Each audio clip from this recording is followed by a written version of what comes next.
자, 구약 성경, 우리 구약 롤프렌토로프의 구약 정경개론을 가지고 우리 구약 성경의 전체적인 개관을 좀 해보도록 하겠습니다. 먼저 이 구약 정경개론이라는 책을 쓴 롤프 렌토르프라는 저자를 좀 살펴보겠는데요. 이 롤프 렌토르프는 1925년부터 2014년까지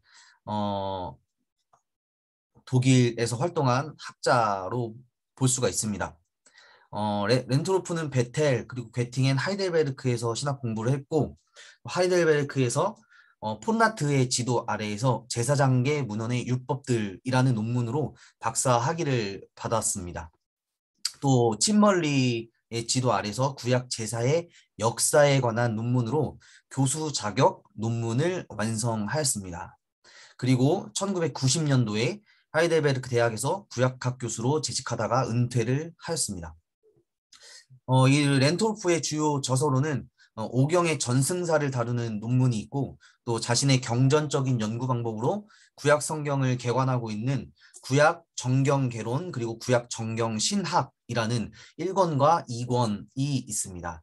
그래서 현재는 이 두 권의 책이 장신대학교 하경택 교수님이라는 분의 번역으로 한글로 번역이 되어 있습니다. 자, 그래서 이 롤프 렌토르프는 구약 성경을 볼 때 이 구약 성경의 정경적인 최종 본문을 중요하게 여기는데요. 이 정경적인 최종 본문이 의미하는 바를 정의를 할 때 이 렌토르프는 이렇게 이야기합니다. 최종 본문의 형태 안에서는 오히려 추가적이고 2차적이며 때로는 의미의 불통 현상을 보이는데, 이런 것들은 편집과 형성 과정에 중요한 결과로서 관찰된다고 이야기를 한다는 것이죠. 그러니까 이 구약 성경이 지금의 형태로 최종적으로 완성이 되었을 때 여러 편집의 과정, 편집의 형성 과정을 통해 이루어졌기 때문에 여러 가지 이런 의미 불통 현상과 추가적인 현상 그리고 2차적인 현상들이 관찰되는 것은 당연하다고 이야기하는 것입니다. 이를 통해서 렌토르프는 최종 본문 형태에서 아주 중요한 질문이 생기게 되는데, 그것은 바로 성서 본문의 저자라고 이야기를 하고 있습니다. 이 저자는 이 현재 최종 형태의 본문을 있게 한 사람으로서 이 성서의 저자는 본문 안에서 벌어지는 여러 가지의 전승을 그대로 수용한 채 지금의 우리에게까지 최종 형태의 본문을 전달하고 있다는 것이죠. 이 부분이 아주 중요한 부분입니다. 여러 가지의 전승을 그대로 수용한 채, 받아들인 채 지금 우리가 보는 구약 성경의 최종 형태의 본문을 전달하고 있다는 것입니다. 그러므로 이제 우리가 성서 해석을 할 때 가장 정당하고 올바른 접근은 지금 여기에 내 앞에 주어진 이 형태에서부터 성서 해석이 출발돼야 된다고 렌토르프는 또한 이야기를 하고 있습니다. 원래 렌토르프는 이 율리우스 베라우젠 구약학자인 베라우젠이 주장했던 그 JEDP라는 문서가설, 이 문서설의 대가였는데, 이 렌토르프가 이제 말년에 모든 구약학의 어떤 모든 연구를 마친 후에 이 렌토르프는 문서는 없다라고 주장을 하면서 이 구약 성경의 전승사적 문제를 제기하게 됩니다.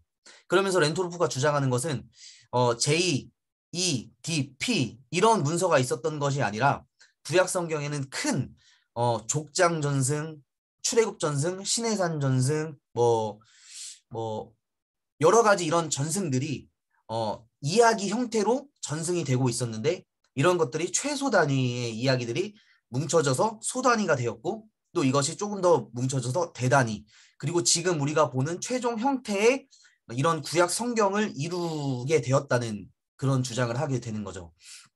그래서 성경이 처음부터 지금 우리가 보는 형태의 성경이 아니라 이 성경은 계속해서 추가되고 확장되고 수용되어서 점점 자라났다, 성경이 자라났다라는 이런 개념을 가지고 있습니다. 또한 이 렌토르프는 최종 형태의 본문을 있게 한 사람을 제사장계 편집자, 제사장 사제로 인식을 하고 있는데요. 이 제사장 사제는 마틴 노트가 주장했었던 이 신명기사가 신명기적 역사서의 신학의 전통 위에다가 지금 현재의 최종 형태의 본문을 세운 사람이라고 이야기하고 있습니다. 그렇다면 렌토르프가 말하는 정경이라는 개념은 무엇일까요?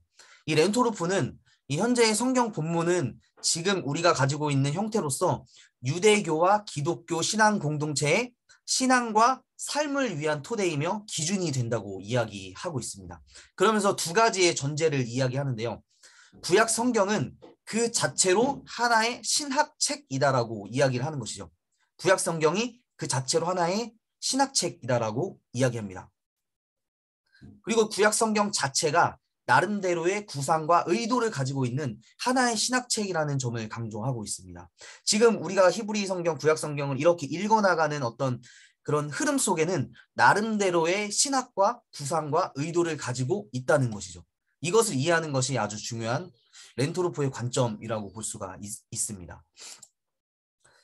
자, 이제 먼저 구약 성경이라는 용어를 살펴보겠는데요. 이 구약 성경이라는 용어는 다분히 기독교적인 용어이며 신약 성경을 전제로 하고 있습니다. 그렇지만 이 히브리 성경은 기독교 이전부터 유대교의 거룩한 문서였죠. 그래서 이 히브리인들은 이 구약 성경을 거룩한 문서 혹은 그 책들, 거룩한 책들, 또 읽는 것, 그리고 타낙이라고 부르게 되었습니다. 이 구약 성경의 구조를 먼저 살펴보면 히브리 성경 같은 경우에는 3중 구조로 되어 있는 것을 볼 수가 있는데요. 토라와 니빔 그리고 크투빔, 이 앞에 토라와 니빔, 크투빔의 앞 글자를 따서 TNK를 따서 타낙이라고 부르게 되는 거죠. 타낙. 그래서 토라는 처음 5권을 의미하는 창출내민 신을 의미하고, 이 느빔에 포함되는 예언서라는 묶음에는 전기 예언서와 후기 예언서로 두 가지로 분류를 할 수가 있습니다. 이 전기 예언서에는 여호수아, 사사기, 사무엘기, 열왕기가 포함되어 있고요. 후기 예언서는 우리가 잘 알고 있는 것처럼 이사야, 예레미야, 에스겔, 그리고 12소 예언서로 구분이 되어 있습니다. 자, 그래서 이 전기 예언서라는 것은 이 여호수아, 사사기, 사무엘기, 열왕기, 이런 우리가 알고 있는 이런 역사서 안에서도 하나님께서 예언자들을 보내셔서 그의 말씀을, 하나님의 말씀을 선포했다는 어떤 이런 관점을 통해서 이것도 예언서로 분류를 할 수 있다는 이야기죠. 자, 그리고 마지막 크투빔이라는 것은 이 처음 두 부분에 속하지 않는 모든 책들의 모임을 크투빔, 거룩한 문서, 거룩한 기록, 기록된 것들을 가리키는 이 크투빔의 책들의 모음을 또 알 수가 있습니다. 시편, 욥기, 잠언, 룻기, 아가, 전도서, 예레미야, 에가, 에스더, 다니엘, 에스라, 느헤미야, 역대기가 이 책들의 모음에 속하고요. 자, 중요한 것은 이 구약 성경, 히브리 성경의 3중 구조는 예수님 시대에 와서도 볼 수가 있습니다. 예수님께서 하신 말씀 중에 누가복음 24장 27절에 보면 모세의 율법서와 모든 예언서를 비롯하여 성서 전체에서 당신에 관한 기사를 들어 설명해 주셨다라는 이 말을 보면, 이 예수님 당시에는 모세의 율법서, 그러니까 토라와 모든 예언서, 토라와 예언서가 어떤 정경화 과정이 이미 그들은 토라와 예언서를 알고 있었다는 어떤 그 배경을 우리가 살펴볼 수 있다는 것이죠. 그리고 24장 44절에 보면 내가 전에 너희와 함께 있을 때에도 말했거니와 모세의 율법과 예언서와 시편에 나를 두고 한 말씀이 반드시 이루어져야 한다라고 예수님이 이렇게 말씀하셨던 것을 보면, 이 토라와 예언서 그리고 이 시편까지, 어떤 시편의 이 5권으로 된 시편까지 어떤 정경화 과정이 이루어지고 있는 그런 단계로 생각해 볼 수 있는 여지가 있다는 것이죠. 자, 그렇다면 이 토라, 유대인 전통에서의 5권의 책인 토라는 무엇을 의미하는가 살펴보자면, 이 유대 신앙의 전통의 토대이며 핵심이라고 볼 수 있습니다. 이 토라는 결국 이스라엘의 삶의 중심을 형성하는 어떤 아주 중요한 가르침 또는 율법을 말하는 것인데 이 기독교 전통에서는 이 5권의 책을 대체적으로 오경이나 모세 오경이라고 부르게 되었던 것이죠. 그래서 이 오경을 대표하는 사람으로서 대표하는 지도자로서 모세를 들 수가 있는데 이 모세는 백성의 지도자였고 인도자였고 토라의 수령자, 언약의 중재자, 예언자, 고난당하는 중보자, 또 하나님의 종으로 그려지고 있습니다. 자, 그럼 토라의 첫 책인 창세기를 먼저 알아보도록 하겠는데요. 창세기의 구조는 크게 두 부분으로 나눌 수 있습니다.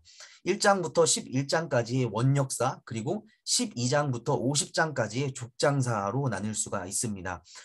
이 창세기는 세계와 인간, 그리고 이스라엘과 더불어 활동하시는 하나님의 역사를 이야기하고 있는데요. 그렇지만 이 하나님의 이 역사는 하나님 그 자체에 대해서 말하는 것이 아니라 세계와 인간, 그리고 이스라엘의 관계 안에 계신 하나님을 이스라엘의 경험, 그들의 인간의 경험을 통해서 진술하고 있다는 것이 아주 중요합니다. 창세기에 처음 나오는 주제로서 창조와 타락을 들 수가 있습니다. 이 하나님께서 하늘과 땅을 창조하셨다는 것은 곧 세상 모든 것을 창조하셨다는 말입니다. 하나님의 창조의 클라이막스 인간은 더 정확히 말하면 이 하나님의 창조의 마지막 클라이막스로 창조하신 인간, 더 정확히 말하면 이 사람들, 남자와 여자는 하나님의 형상을 따라 창조하신 것이죠. 이 최초의 인간 부부의 운명은 하나님처럼 된 것으로 나타나는데 이 말은 결국 자신들의 결정에 대해서 스스로 책임지는 것을 의미합니다. 하나님은 인간들에게 자유를 주시지만 하나님은 근본적인 한계를 정하고 있다는 것을 우리가 알 수 있다는 것이죠. 하나님의 형상대로 창조된 이 인간은 하나님의 말씀을 따라 하나님의 그 시선을 따라 하나님의 명령을 따라서 이 세상을 잘 경작하고 다스려야 하지만 이 최초의 인간의 부부는 하나님처럼 되려고 하나님께서 금지하신 열매를 따먹고 하나님이 주신 인간들에게 주신 그 자유를 넘어서는 이 근본적인 한계를 넘어서고자 하는 그런 하나님의 말씀에 불순종을 함으로 말미암아 하나님께 불순종하고 말았다는 것이죠. 자, 창세기 1장 31절에 보면 하나님께서 세상을 창조하시고 나서 그때 하나님이 자신이 만드신 모든 것을 보셨고 보니 그것이 매우 좋았다라고 이야기하고 있습니다. 그런데 창세기 6장 12절에 가보면 그때 하나님이 땅을 보셨고 곧 자신이 만든 것을 보셨다라는 말로도 우리가 생각해 볼 수 있겠죠. 땅을 보셨고 보니 그것이 부패해 있었다라고 이야기합니다. 그러니까 그것이 매우 좋았다라는 말과 그것이 부패해 있었다라는 말로 보면 지금 이제 하나님이 창조하신 이 세상이 어떻게 변화해 있었다는 것을 우리가 짐작할 수가 있는 대목이죠. 이 땅이 부패해 있을 당시 하나님께서 한 사람을 택하게 되었습니다. 그것은 바로 노아인데요. 노아가 은혜를 입었죠. 창세기 6장 8절에 보면 그러나 노아가 야훼께 은혜를 입었다라고 이야기를 하고 있습니다. 이 노아는 인류의 역사의 새로운 장이 그와 함께 시작되어야 한다는 사실을 위해 선택된 인물이었습니다. 하나님께서 창세기 6장 18절에 그러나 내가 너와는 내 언약을 세울 것이다 라고 이야기를 하시죠. 내가 다시는 사람 때문에 사람의 어떤 타락 때문에 포악 때문에 땅을 저주하지 않을 것이다 라고 하나님께서는 이야기를 하시고 계십니다. 이 앞으로는 이 세상이 존속하는 것은 더 이상 인간의 행동에 종속되지 않을 것이며 하나님은 이 세상의 존속을 허용하시고 인간을 이제 있는 모습 그대로의 인간을 용인하신다는 이야기인 거죠. 그리고 하나님께서는 구름 속에 무지개를 두시고 약속하십니다. 창세기 또 이어지는 말씀을 통해 우리가 볼 수 있는 것은 인간과 다른 생물들의 관계에 대한 이야기입니다. 창세기 9장 2절로 3절에 보면 너희를 두려워하며 너희를 무서워하리니 이것들을 너희 손에 붙였습니다. 모든 산 동물은 너희의 먹을 것이 될지라라고 말씀하고 있습니다. 이 인간과 다른 어떤 생물, 모든 생물들은 먼저는 하나님의 창조물, 피조물로서 동등한 관계를 가지고 이 세상을 살아가는 어떤 하나의 피조물의 역할을 감당하고 있었지만 이제 창세기 9장에 이르러서는 인간과 동물 간의 새로운 관계가 형성되는 것을 볼 수가 있다는 것이죠. 창조 세계에 대한 인간의 지배권이 이제부터 행사된다는 것입니다. 이제 인간은 하나님의 형상으로 만들어진 인간이지만 이 동물들에게는 하나님의 형상으로서의 인간이 아니라 공포의 대상으로서의 인간이다라고 에바흐라는 이제 학자는 이야기하고 있습니다. 더 나아가 이제 살인, 피해 관한 금지의 명령이 나오는데 한 인간을 살해하는 것은 하나님의 형상을 파괴, 손상시키는 것이다라고 이야기를 합니다. 그래서 만약 누군가 이 인간을 없앤다면 성경은 마치 그가 온 세상을 없앤 것처럼 여긴다라고 약자는 이야기를 하고 있습니다. 자, 그리고 창세기의 원역사의 이제 마지막 부분인 이 창세기 11장을 읽어보면 바벨탑을 건설한 인간에 대해서 살펴볼 수가 있는데요. 성읍과 탑을 건설하여 탑 꼭대기를 하늘에 닿게 하여 우리의 이름을 내고 온 지면에서 흩어짐을 면하자라고 이야기를 하고 있습니다. 하나님께서 창세기 1장 28절에 땅에 충만하고 생육하고 번성하라라는 이런 명령을 하셨지만 이 인류는 다양해지고 온 땅에 퍼지는 것을 존중하려고 하지 않았습니다. 이것이 바로 하나님의 명령에 불순종한 거죠. 즉 하나님의 창조 명령인 땅에 충만하라는 창세기 1장 28절의 명령을 따르려고 하지 않은 것이 문제가 되었던 것이죠. 자, 이로써 노아 이후의 인간의 역사는 끝이 나고 인간과 함께 하시는 하나님의 역사의 새로운 단계가 아브라함의 이야기를 통해서 시작되는 것을 볼 수 있습니다. 자, 그래서 창세기 1장부터 11장까지의 이 원역사가 끝이 난 이후에 땅의 모든 족속들이라는 말을 통해서 이 하나님께서 아브라함을 선택하고 또 새로운 하나님의 역사의 새로운 단계가 이루어지는 것을 우리는 족장사를 통해서 알 수가 있다는 것이죠.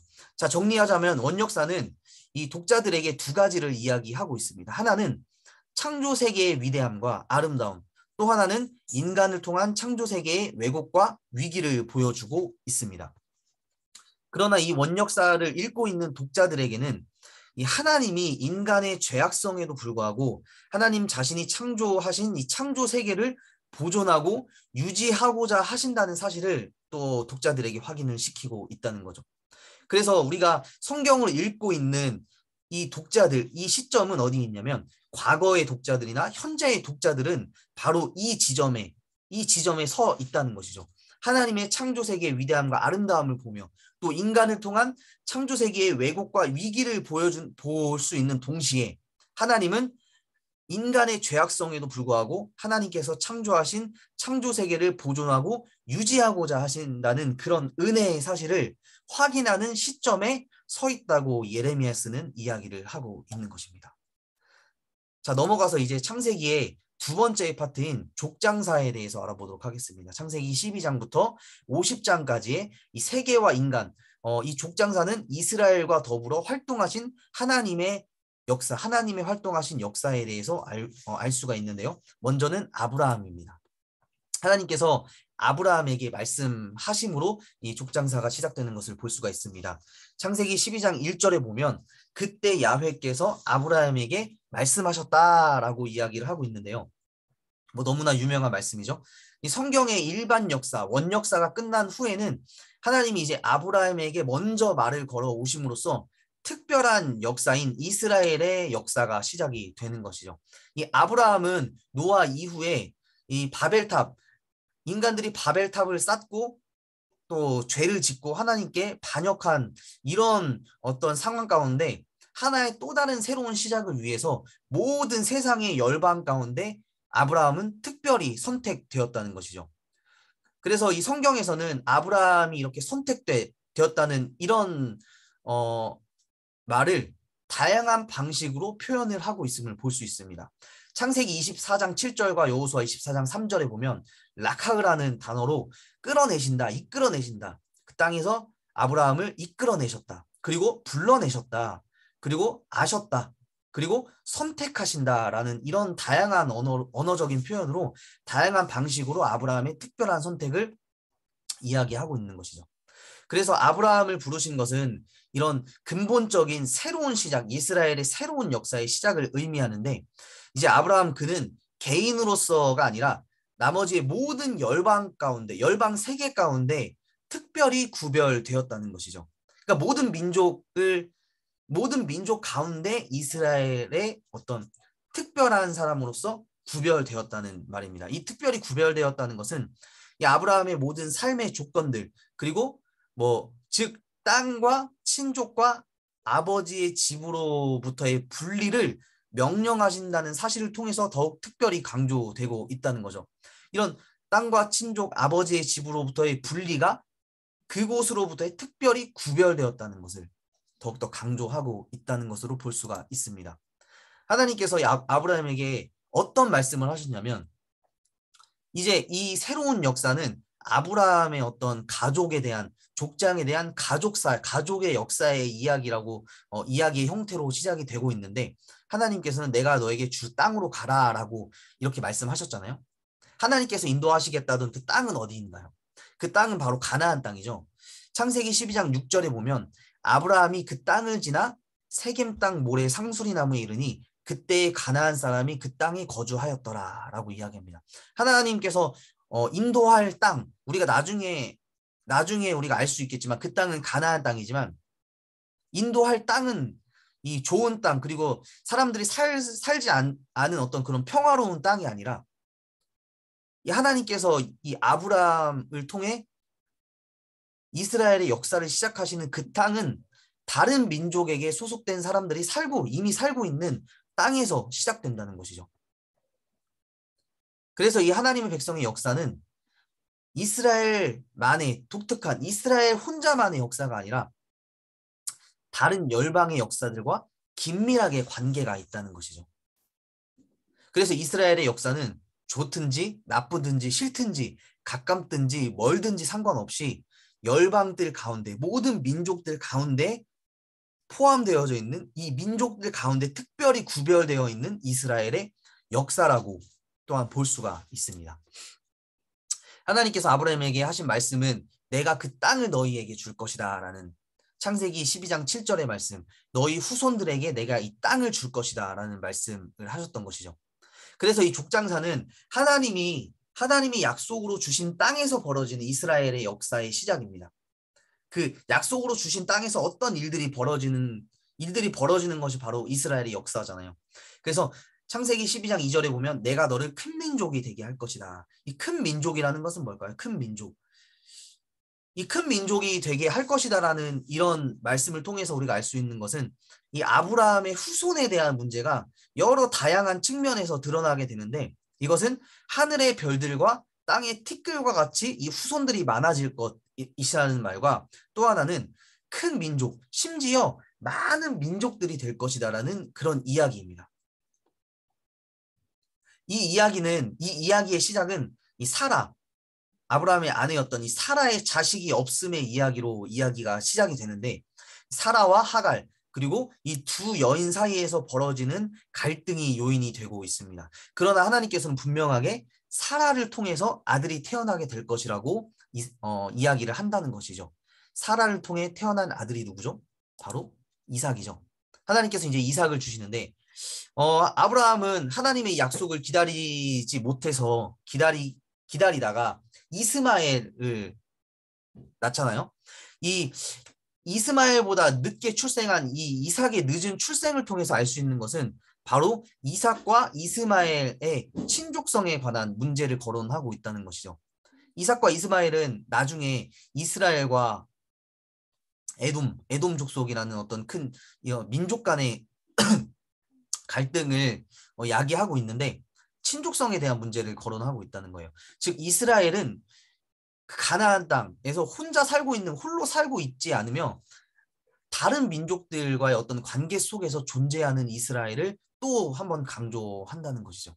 더 나아가서 이 이삭의 다음 세대에서 드러나는 관계를 볼 때 야곱과 에서, 그리고 이 야곱과 에서는 즉 이스라엘과 에돔의 관계를 볼 수 있는 거죠. 두 형제 간의 이 팽팽한 긴장 관계를 통해서 이 남동쪽에 있었던 이웃나라에 대한 이스라엘의 관계들을 비춰주고 있다는 거죠. 자, 그래서 이 지도를 보시면 이 이스라엘과 이 요단 동쪽을 보면 암몬, 그리고 모압, 에돔, 이런 여러 나라들, 이웃 나라들에 대한 관계들과 이스라엘의 관계를 비춰주고 있다고 이야기를 하는 거죠. 자, 그래서 이런 친족 관계는 아브라함의 조카인 롯의 자녀였던 암몬과 모압의 관계의 이야기로도 진술이 되고 있습니다. 그리고 족장 아브라함 이야기에서 중요하게 살펴볼 것은 아브라함의 믿음과 의에 대한 이야기인 거죠. 창세기 15장 6절에 보면 그리고 하나님께서 그가 그에게 의로 여겼다라고 이야기합니다. 그가 그에게 의로 여겼다. 그리고 느헤미야 9장에 보면 또 아브라함에 대한 이야기가 나오는데 9장 8절에 보면 그의 마음이 주 앞에서 충성됨을 보시고 그와 더불어 언약을 세우셨다라고 이야기를 합니다. 그래서 창세기 15장 6절, 창세기 15장을 읽는 독자들은 이 구약 성경을 쭉 읽어 나가면서 창세기 15장에 하나님이 그를 의로 여겼다는 이 말을 읽고 이 구약 성경을 쭉 읽고 느헤미야 9장 8절에서 또 한 번 아브라함에 대한 이야기를 다시 한번 접하게 되는데 여기에서는 의라는 단어보다 언약이라는 단어를 만나게 된다는 것이죠. 그와 더불어 언약을 세우셨다라는 말. 자, 이 언약이라는 말이 중요한데 이 언약은 이 창세기의 원역사의 노아 시절에 하나님께서 노아와 함께 언약을 세우셨죠. 그 언약은 무엇이냐면 다시는 사람 때문에 땅을 저주하지 않을 것이다. 이런 언약을 세우셨잖아요. 이 언약은 인간 편에서는 아무런 조건이 결합되어져 있지 않은 하나님의 순수한 약속이에요.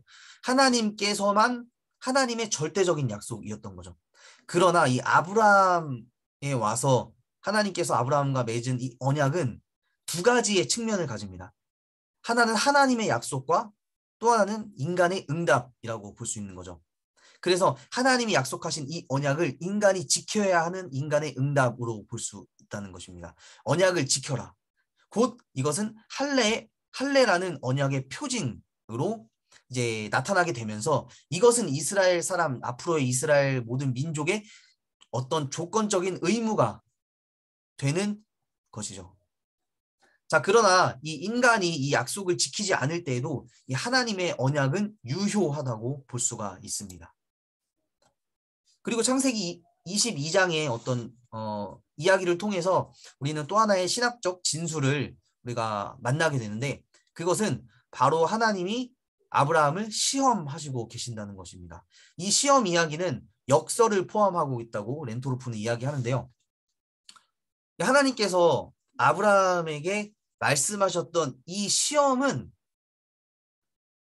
하나님 자신이 아브라함에게 약속했던 모든 것을 무효화시키려고 위협하신다는 사실을 우리가 알 수 있다는 것이죠.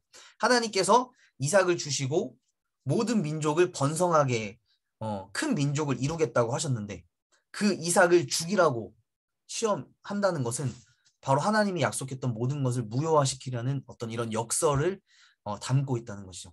그러나 이 아브라함은 모든 의심에도 불구하고 하나님을 믿었고 하나님은 결국 그 약속을 이루어 주셨습니다.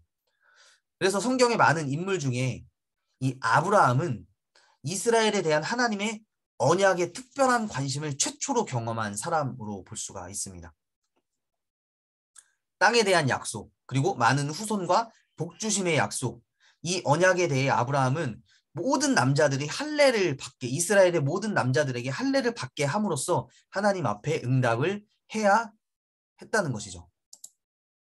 정리하자면 이렇습니다. 아브라함은 하나님이 아브라함에게 말을 걸어오심으로써 특별한 역사인 이스라엘 역사가 시작된다고 볼 수 있는데 이 아브라함은 하나의 새로운 시작을 위해서 모든 열방 가운데 특별히 선택된 사람이었다는 것이죠.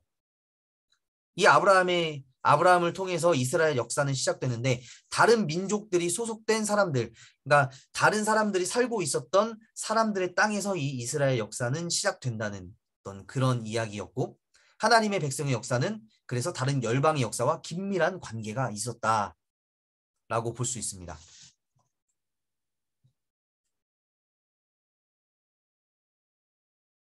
자, 결국 하나님은 이 아브라함을 통해서 내가 너를 큰 민족이 되게 할 것이다라는 약속을 하셨는데 창세기 22장에 아브라함을 시험하신다는 이 역설적인 하나님의 시험을 통해서 하나님은 자신이 아브라함에게 약속했던 모든 것을 무효화시키려는 어떤 그런 시험을 아브라함에게 하고 있었다는 것이죠. 그럼에도 불구하고 아브라함은 하나님을 믿었고 하나님은 결국 이삭을 통해 그 약속을 이루어 주셨다는 것을 알 수가 있습니다. 그리고 나서 이 아브라함은 하나님의 언약에 특별한 관심을 경험한 최초의 사람으로서 앞으로의 이스라엘의 어떤 모든 남자들에게 할례를 받게 하는 하나님의 약속을 통한 인간의 응답을 이루어내게 하는 어떤 그런 하나님에게 하나님의 약속을 응답하는 자로서 이제 시작된다는 것을 우리가 아브라함을 통해서 우리가 알 수 있다는 것이죠. 자, 그리고 다음 이제 이어지는 이야기는 야곱과 요셉에 대한 이야기입니다. 아브라함과 이삭과 야곱, 요셉이 이제 창세기 족장사의 12장부터 50장까지 내용의 줄을 이루고 있는데 이 야곱 이야기는 리브가가 야곱과 에서를 임신하는 이야기로 시작이 되고 있습니다. 창세기 25장에 보면 여호와께서 그에게 이르시되 두 국민이 이 태중에 있다. 복중에서 그 두 국민이 나누어지겠다라고 이야기를 하면서 이 족속이 저 족속보다 강하겠고 큰 자가 어린 자를 섬기리라고 이야기를 하고 있다는 것이죠. 그래서 이 야곱의 이야기는 야곱 그 28장의 야곱의 베델 이야기와 32장의 야곱의 브니엘 이야기가 큰 기둥 두 가지의 두 기둥을 삼아서 야곱 이야기를 감싸고 있는 것을 볼 수 있습니다. 이 야곱이 에서를 속이고 팥죽 사건을 통해서 장자권을 쟁취하고 또 도망하여서 베델을 지나서 또 삼촌의 집이었던 라반의 집까지 가는 어떤 그런 여정을 통해서 우리가 어떤 야곱의 이야기 스토리들을 알 수가 있는데 결국 이 야곱은 이삭을 속여서 축복을 획득했잖아요. 그런데 창세기 32장, 33장에서 하나님은 야곱에게 이스라엘이라는 새 이름을 주십니다. 성경에서 이 이름이 등장한 것은 이 부분이 최초의 경우인데 하나님께서 창세기 32장에서 야곱과 씨름하시고 야곱에게 새 이름을 주시고 이스라엘이라는 이름을 주시고 난 이후에 창세기 33장에 야곱이 이제 엘엘로헤 이스라엘 베델이라는 곳에 이르러서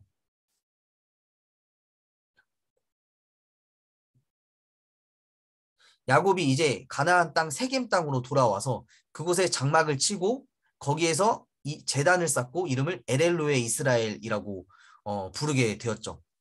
이 엘엘로헤 이스라엘은 하나님, 이스라엘의 하나님 혹은 하나님은 이스라엘의 하나님이시다라는 의미를 가진 이름입니다. 그래서 이제 야곱의 역사는 한 개인의 역사가 아닌 이스라엘의 역사로 발전되는 것을 이 어떤 엘엘로의 이스라엘, 하나님은 이스라엘의 하나님이시다라는 이름을 통해서 발견될 수 있다는 것입니다. 그리고 창세기 35장 9절로 12절에 보면 하나님께서는 야곱에게 이제 베델에서 다시 한번 축복하시는 거죠. 그에게 복을 주시고 나는 전능한 하나님이라.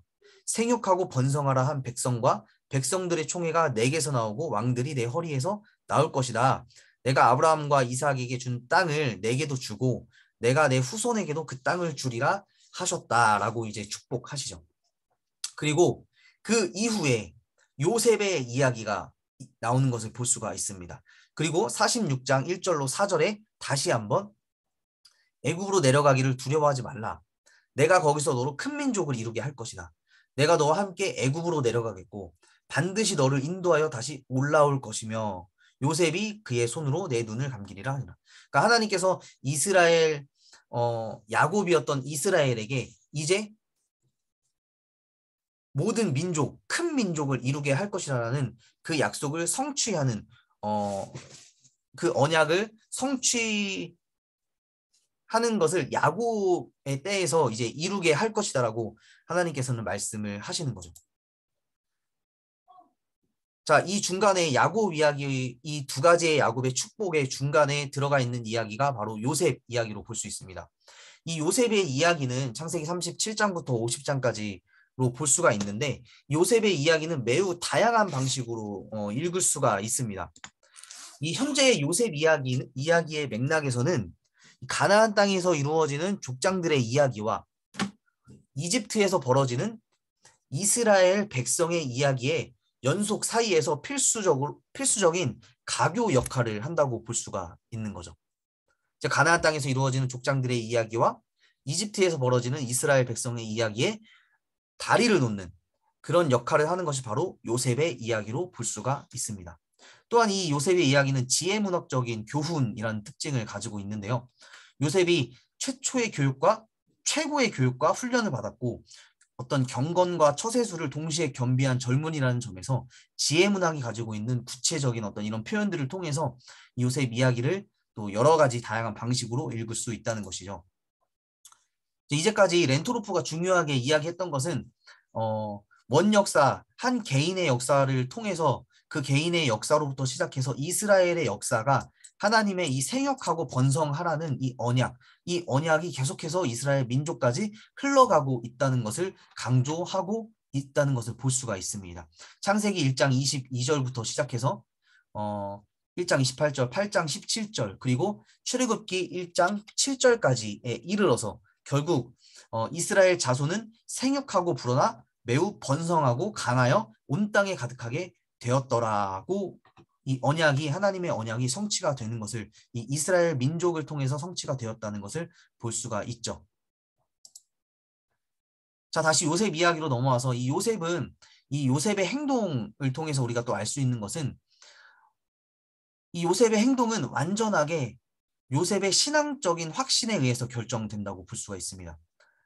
그것은 뭐냐면 창세기 39장 9절에 보면 이 집에는 나보다 큰 이가 없으며 주인이 아무것도 내게 금하지 아니하였어도 금한 것은 당신뿐이니 당신은 그의 아내임이라. 그런즉 내가 어찌 이 큰 악을 행하여 하나님께 죄를 지리까라고 이 보디발 장군에게 죄를 지는 것이 아니라 그 죄는 곧 하나님께 짓는 것이라는 것을 이 요셉의 신앙 안에는 요셉은 그것을 신앙적으로 하나님께 행하는 행동이라고 보았던 것이죠. 요셉은 또 꿈을 해석할 때마다 자신의 능력이 하나님께로부터 왔음을 매번 강조하여 말하고 있습니다. 해석은 하나님께 있지 아니하니까라고 이야기하는 것을 볼 수 있죠. 또한 요셉 이야기를 이끌어가는 설화자 역시 이 야훼께서 요셉과 함께 하셨고라는 이 말을 반복함으로써 그의 행동을 복되게 하셨다는 이 사실을 계속해서 반복하고 있습니다. 결국 요셉의 이야기는 하나님의 인도하심의 이야기로 볼 수가 있다는 것이죠. 그리고 창세기 49장 28절 이제 이스라엘의 아들들을 축복하는 그리고 그 아들들이 이스라엘의 12지파가 되는 것을 볼 수가 있는데 창세기 49장 28절에 이들은 이스라엘의 12지파라. 여기서 말하는 이 이스라엘은 국가로서의 이스라엘이 아닌 야곱을 이야기하는 거죠. 아들, 야곱의 아들들은 12지파가 되었다라고 이제 볼 수가 있는 것이죠. 이 야곱의 아들들은 이곳에서 처음으로 지파들이라는 이름으로 불리게 됩니다.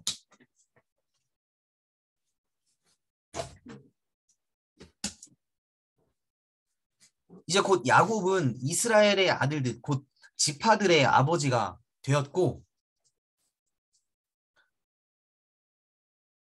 야곱은 이스라엘의 아들들, 곧 지파들의 아버지가 되었습니다.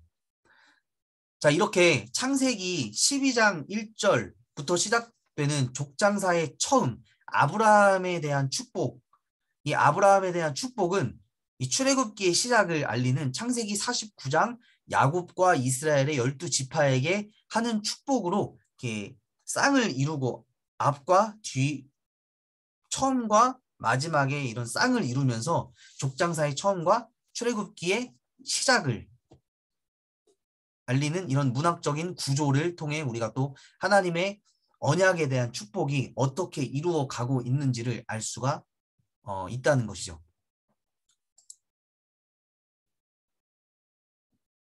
자, 결국 이런 족장사는 요셉의 이야기, 그리고 요셉이 요셉이 이집트로 내려가서 총리가 되고 아버지였던 야곱이 이집트로 이주하는 이야기로 창세기가 끝나는데, 이때 요셉은 신학적인 회상을 하게 됩니다.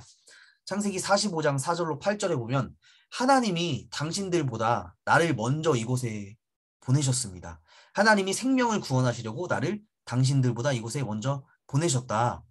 나를 이리로 보낸 이는 형들, 당신들이 아니고 바로 하나님이시다라는 것을 어떤 이런 요셉의 이런 신학적인 회고를 통해서 고백하고 있는 것을 볼 수가 있다는 것이죠.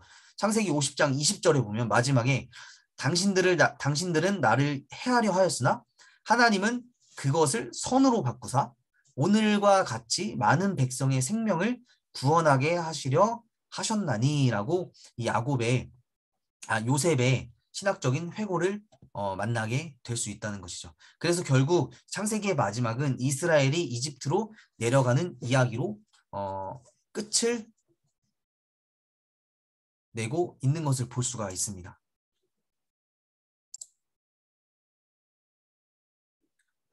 자, 다음은 모세오경 토라의 두 번째 책인 출애굽기에서 출애굽기에서 신명기까지 내용을 살펴보도록 하겠습니다.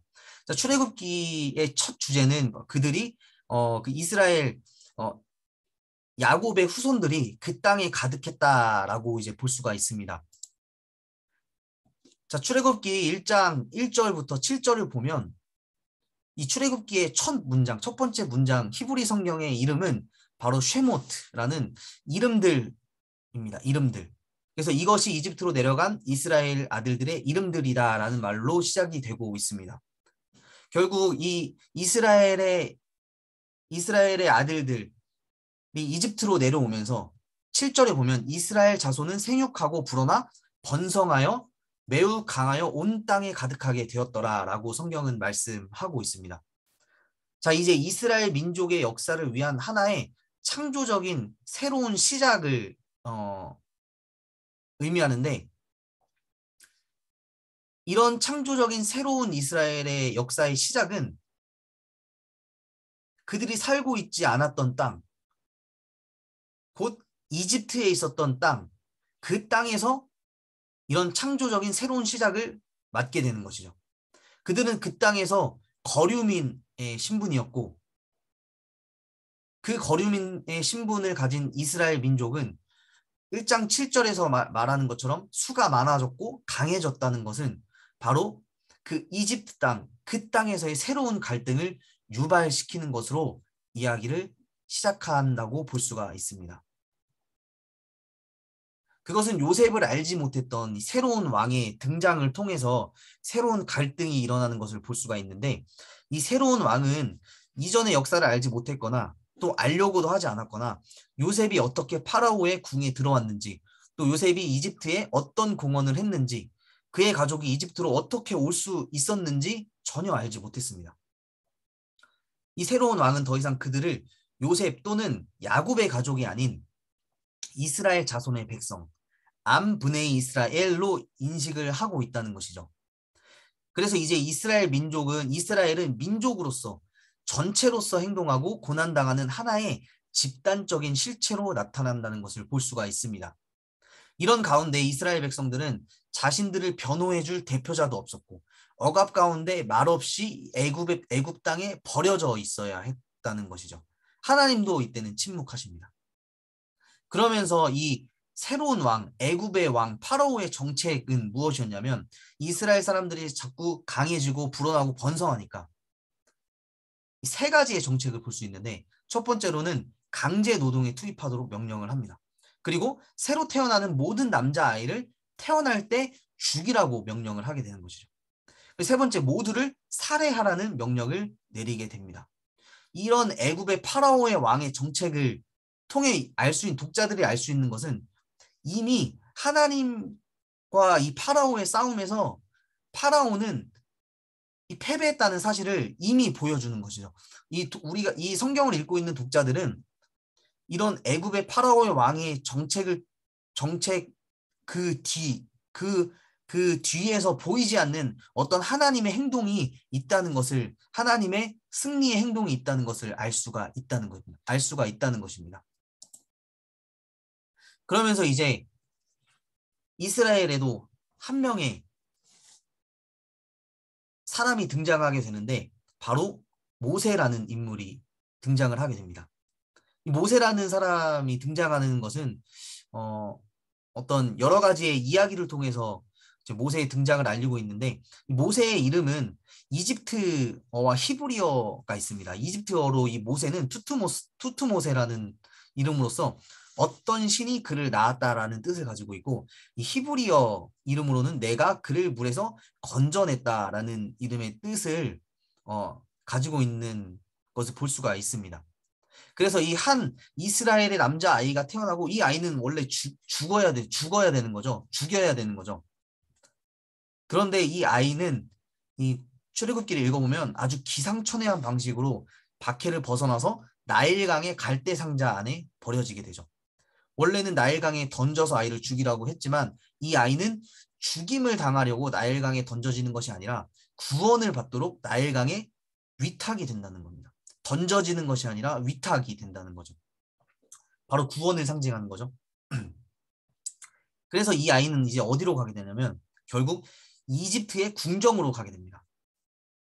이 이스라엘의 미래의 지도자이며 구원자 모세의 출생이 이집트의 궁정과 밀접한 관계가 있다는 사실을 우리가 또 알 수 있고 이집트의 궁정의 우두머리는 바로 이 아이의 출생을 막으려 했다는 것을 우리는 이 사실을 통해서 깨달을 수가 있게 된다는 것이죠. 그리고 이 모세의 어떤 이 구원 사건에는 생명을 구하는 행동을 수행하는 사람들, 여성들의 이야기를 볼 수 있는데 그 사람들은 누구냐면 아이의 어머니이고 그리고 누이 그리고 이집트의 공주 이 세 여인을 통해서 이 모세가 살아나는 모세의 생명이 구해지는 어떤 스토리를 알 수가 있습니다. 이 이집트의 궁정으로 가게 된 이 모세는 여러 해가 지나고 자기 형제들에게로 나아가게 되죠. 이집트 사람에게 대항하는 어떤 간섭과 두 명의 히브리인들 사이에서 분쟁을 해결하려는 어떤 시도를 보여줄 때 이 모세는 이스라엘 백성에게 아주 주제넘은 사람으로 비춰지게 됩니다. 이런 말을 하죠. 누가 너를 우리의 감독과 재판관으로 삼았는가라고 이 히브리인들이 이야기하는 것을 볼 수가 있습니다. 그리고 나서 하나님께서 내 백성을 이집트로부터 인도하라라는 어떤 이런 말씀을 모세에게 하시게 되는데 모세는 그 이후에 미디안 광야라는 곳으로 도망을 하게 됩니다. 그리고 미디안 광야의 한 우물에서 벌어지는 일을 통해서 미디안의 제사장의 딸과 결혼을 하게 되었죠. 이 결혼을 하게 된 이후에 하나의 전환점이 이제 또 생기게 되는데 23절에 보면 여러 해 후에 요셉을 알지 못하는 애굽의 왕이 죽었고 또 이스라엘 자손은 고된 노동으로 말미암아 탄식하며 부르짖으니 그 고된 노동으로 말미암아 이스라엘의 부르짖는 소리가 하나님께 상달되었다고 이야기합니다. 애굽 왕이 죽었고 이스라엘의 부르짖는 소리가 하나님께 상달됐다는 이 두 가지의 사건을 통해서 이스라엘은 하나의 전환점을 맞게 된다는 것이죠. 그래서 하나님께서는 이 모세를 광야 서쪽으로 인도하여 하나님의 산인 호렙에 하나님을 이 모세를 부르시고 하나님은 그에게 말씀하셨죠. 내가 너를 바로에게 보내어 너에게 내 백성 이스라엘 자손을 애굽에서 인도하여 내게 하리라고 말씀을 하셨습니다. 그래서 이 호렙산, 또 다른 말로 시내산, 이 시내산에서의 이 모세는 이제까지 나타냈던 뭐 아담, 노아, 아브라함 이런 사람들과 같은 이스라엘 전 역사에 나타난 위대한 인물들의 반열에 서게 되는 어떤 지도자의 역할을 부여받은 인물로 이 시내산 호렙산에서 세워지게 되는 것이죠. 자, 그리고 나서 이 모세는 이집트의 왕궁으로 가서 하나님의 말씀을 전하죠. 내 백성을 하나님의 백성을 보내줘라. 하나님께 예배를 드릴 것이다. 라고 이야기를 하는데 바로는 보내지 않아요. 하나님께서 10번의 재앙을 내리심을 통해서 이 이스라엘 백성들을 애굽으로부터 탈출을 시킵니다. 그런데 하나님께서 이 10재앙을 내리시는데 이 10재앙은 곧 하나님께서 내가 야훼인 줄 알 것이라는 것을 바로 왕이나 애굽 사람들에게 이 야훼라는 것을 알리기 위한 어떤 하나님의 방법이었던 것이죠. 자, 그래서 10가지의 재앙을 살펴보면 첫 번째부터 5번째까지는 자연재해, 자연재해를 통해서 재앙을 내리셨는데 그럼에도 불구하고 보내지 않으니까 6번째, 7번째 인명피해를, 그리고 8번째, 9번째, 10번째 어떤 이집트의 국가적인 재난을 통해서까지도 하나님이 곧 야훼인 줄 알 것이라는 어떤 이 말씀을 이집트 사람들에게 알리는 것이죠. 그래서 결국 이 국가적 재난, 그리고 마지막 장자의 재난을 통해서 이 바로는 하나님의 백성인 이스라엘 백성들을 이제 이집트로부터 내어놓는 일을 하게 됩니다. 그렇다면 이 애굽으로부터 탈출한 백성들은 어디로 가게 될까요? 가나안 땅으로 바로 들어가는 것이 아니라 출애굽기 3장 12절 말씀에 따르면 네가 그 백성을 애굽에서 인도하여 낸 후에 너희가 이 산에서 하나님을 섬길 것이다 라고 이야기합니다. 이 산은 어떤 산일까요? 바로 이스라엘의 해방의 첫 목적지였던 시내산을 이야기합니다.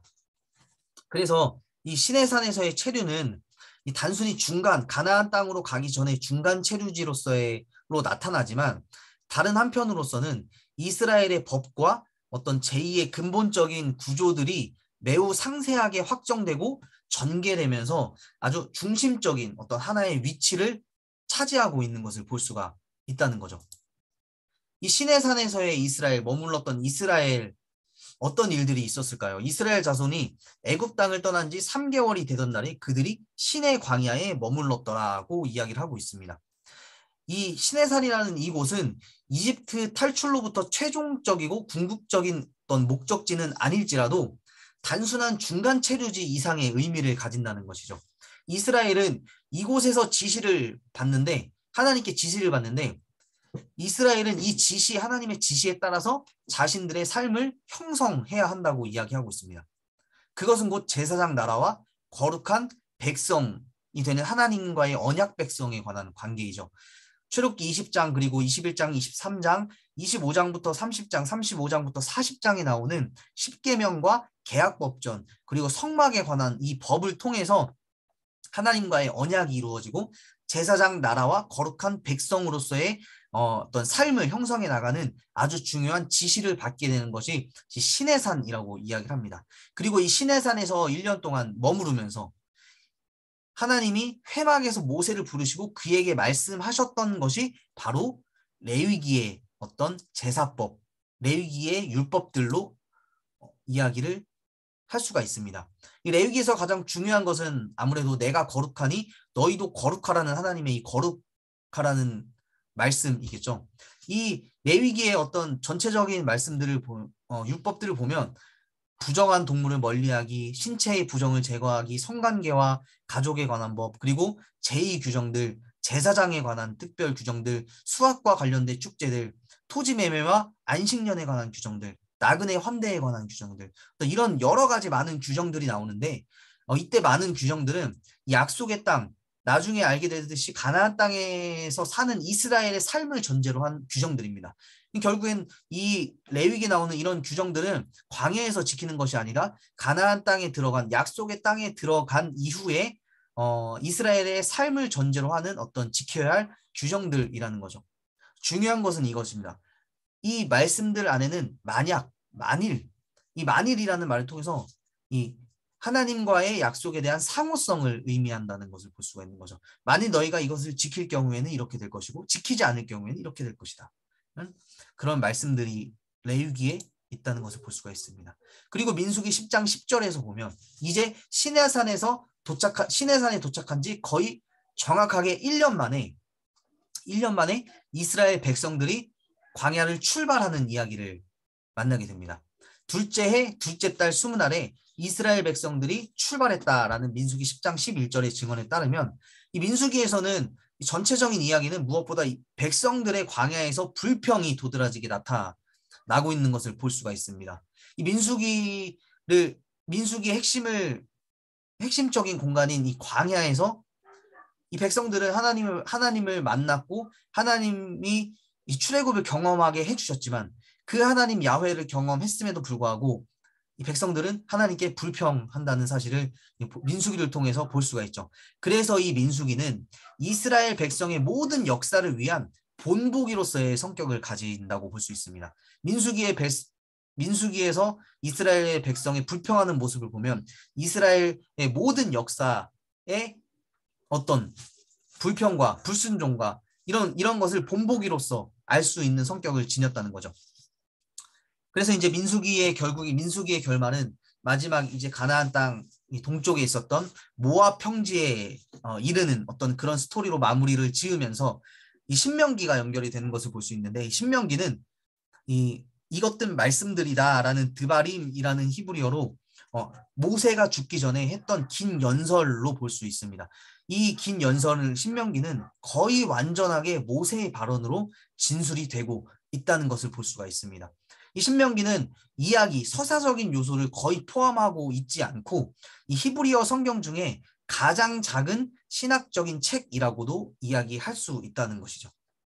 자, 그래서 결국 이스라엘 백성은 족장들의 역사를 지나서 이 출애굽 애굽에서 이스라엘 민족으로 크게 번성하고 이 애굽에 있었던 이 이스라엘 백성들을 출애굽시키셔서 시내산에서 하나님을 만나게 하고 제2 규정들을 받고 다시 한번 그들이 원래 살았던 가나안 민족들이 살았던 그 땅으로 돌아가기 전 모압이라는 땅, 그 땅까지 이루는 것이 바로 이 토라, 모세오경, 창세기부터 신명기까지의 전체적인 이야기로 볼 수가 있습니다.